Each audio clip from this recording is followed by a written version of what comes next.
नमस्कार. लेख 16वा आळणी रविवार. स्वामी श्री सवितानंदजींनी हा लेख लिहिलेला आहे. आम्ही सतलासणा या गावी, जिल्हा मेहसाणा, गुजरात, लोकांच्या सहकार्याने एक मोठं हॉस्पिटल उभं केलं आहे. नुकतीच सुरुवात झाली आहे. सगळेच डॉक्टर नुकतीच डिग्री घेऊन बाहेर पडलेले. अनुभवी कोणीच नव्हतं.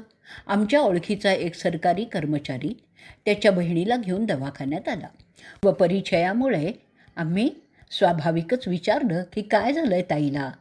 त्यावर तो म्हणाला, तेच तर आम्हाला कळत नाही आहे, कारण तिची प्रत्येक आठवड्यात तब्येतीची वेगळीच फिर्याद असते. कधी डोकं दुखतं, कधी ताप येतो, कधी पित्त वाढतं, कधी अंग दुखतं, कधी आणखीन काही. आत्तापर्यंत आम्ही मेहसाणा आणि अहमदाबादला अनेक डॉक्टरांना दाखवलं, पण कशाने काहीही फरक पडला नाही.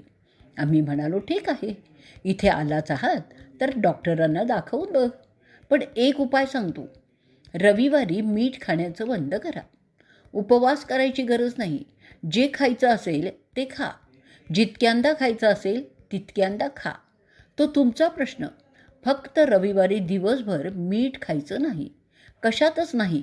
अगदी अळणी रविवार करा. आणि आश्चर्य म्हणजे 5 रविवार करता करता जवळजवळ सगळ्याच तक्रारी थांबल्या. आमचा आश्रम जिथे आहे तिथे म्हणजे तरसाड्याला 22-23 वर्षाचा तरुण मुलगा. आमचं अचानक लक्ष गेलं की त्याच्या पायाला सूज होती. म्हणून आम्ही विचारलं, मोटरसायकलवरून पडला? काही अपघात झाला आहे का? की जिन्यावरून पडला? काहीच नाही स्वामीजी, पण पायाला सूज कशी कळत नाही. आठवड्यापासून आली आहे. एखादा विषारी किडा चावला? नाही. आग होती आहे, दुखतं आहे, कळ येते, काहीही होत नाही. फक्त डोळ्यांना दिसतं आहे. आम्ही म्हणालो, मग हा तर उलट चिंतेचाच विषय आहे.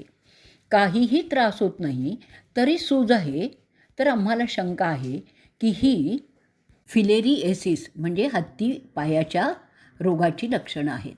तू तत्काळ दवाखान्यात जाऊन तपासणी करून घे आणि रविवारी मीठ खाणं पूर्णपणे बंद कर. दवाखान्यात तपासण्या केल्या, अंदाज खरा ठरला. औषधं आणली. नुकतीच सुरुवात होती. 1-2 रविवार केल्यावर सूज कमी झाल्याचं लक्षात आलं. त्या पठ्ठ्याने तर मग 2 महिने मीठच खाल्लं नाही. पूर्ण बरा झाला. हत्ती रोग झालाच नाही.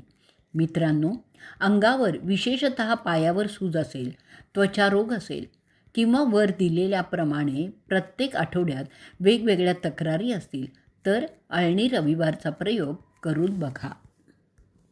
हा लेख आपण इथे संपवणार आहोत.